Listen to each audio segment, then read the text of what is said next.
For this week's video, we'll be taking a break from our technical overviews to indulge in one of our traditional First Impressions videos. I've always had a weakness for traditional RPGs, roguelikes, and dark twisted art, so I was thrilled that around 5 months ago a game came over the transom that ticked all of these boxes. Othercide, developed by Lightbulb Crew and published by one of my favorite publishers, Focus Home Interactive, wasn't released with much fanfare, but for fans of Darkest Dungeon, this title might just be your next purchase. Why do I think so? Let me explain.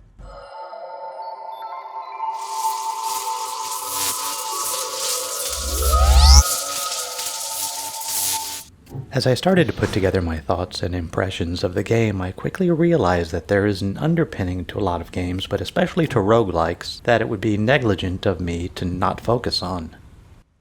And as with most roguelikes, you will enter a play space repeatedly, die, and come back and try again, not just wiser, but in possession of new skills and higher stats with which to confront subsequent runs. One less to plague the innocent.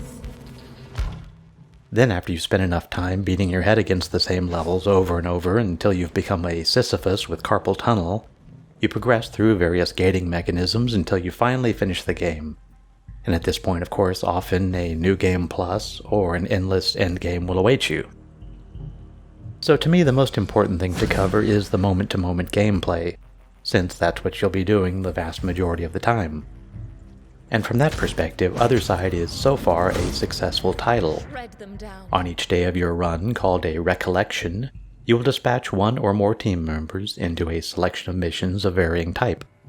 Those missions play out, XCOM style, on a grid on which your characters take turns, based on their initiatives, freely performing unordered chains of moves and skills. The skills themselves have associated action point costs, and based on how many are cumulatively spent of each turn's 100-point pool, the character will move further to the right on the on-screen timeline. Reactive skills may also be used that cost a percentage of hit points, which is actually a resource that is surprisingly more valuable than you might think. Your characters also have access to charge skills, instantaneous skills, and so forth. Nothing that'll really surprise you, and most players will find themselves immediately comfortable with those mechanics. Missions continue until you unlock each area's boss. Once unlocked, you can challenge it at any point before the 7th day when a confrontation is forced. And those are, so far, the highlights of the game. For example, the first boss fight against the Surgeon is straight out of a Dark Souls nightmare. A monument to terror. They destroyed a child and called it mercy. A twisted monstrosity intent on providing therapy to your team. He begins the fight with multiple devotees who buff him to nigh invincibility, and as you slaughter them, he will summon replacements. Kill them all, and he goes berserk.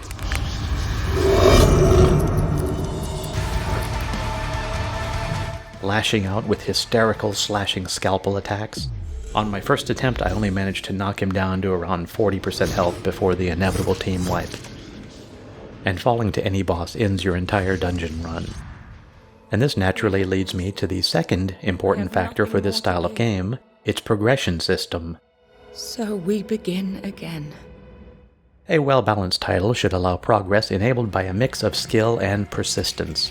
I mean, think about it. For every player who can finish Bloodborne at level 1 with no armor, there are hundreds of thousands of us who would need to invest more of their free time to unlock bonuses and increase stats to overcome the same challenge. I happily count myself among that number. What will you remember now?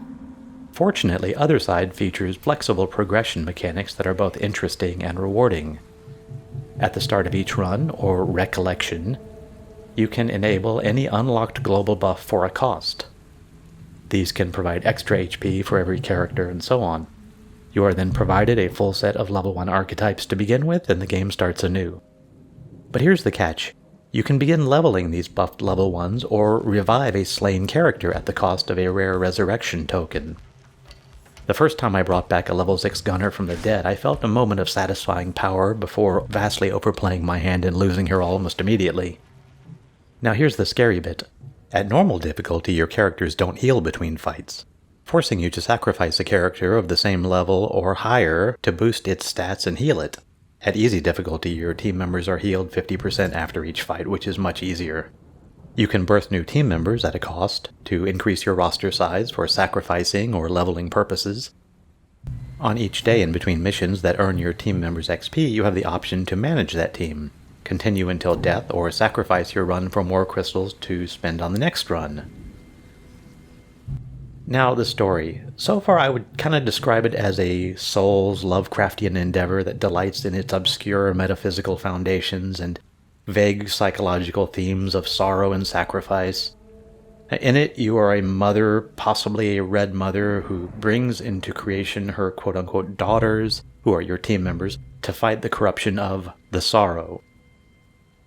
There's also something about the child and bright souls and things like that, but anyone who has deciphered the codices of Bloodborne or Dark Souls will be perfectly at home building his or her own interpretations of what the game is talking about here.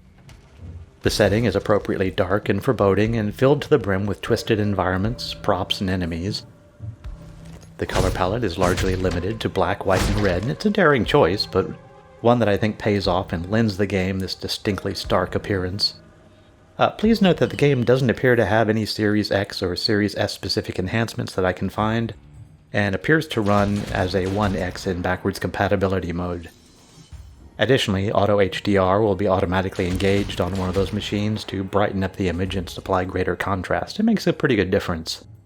So in short, Othercide is one of those titles that could easily fall off the radar, especially at this time of the year with so many titles competing for your holiday dollars. But if you're a fan of tactical gameplay or roguelikes, you might consider giving it a try. Developed by Lightbulb Crew and published by Focus Home Interactive, Othercide can be purchased for around $35 on most every platform imaginable, and is frequently on sale. So these are our first impressions of Othercide. If you enjoyed it, what are your thoughts? Please leave a comment below and let us know, and also feel free to add any questions or suggestions you might have. And if you enjoyed this video and would be interested in seeing more, please consider liking it, subscribing, and hitting the notification bell. It would be greatly appreciated and really helps out a lot. Thanks for watching.